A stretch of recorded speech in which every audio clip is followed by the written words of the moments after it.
Hello guys, welcome back to the channel. In today's tutorial, I'm going to show you how you can open the zip file or extract zip file in Windows 11.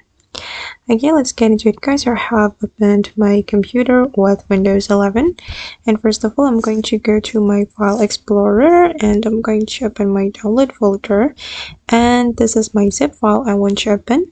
If we want to open the zip file, we can right click on the file and then we have to choose extract all.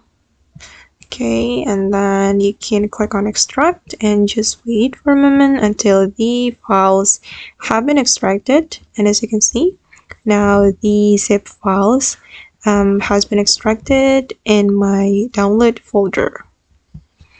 Alright guys, and that's all the way to open zip files or extract zip files in Windows 11. I hope this tutorial will be useful for you. Thank you so much for watching. And if you found this tutorial useful, don't forget to hit the like button, leave your comments, and also subscribe to this channel. See you in the next video.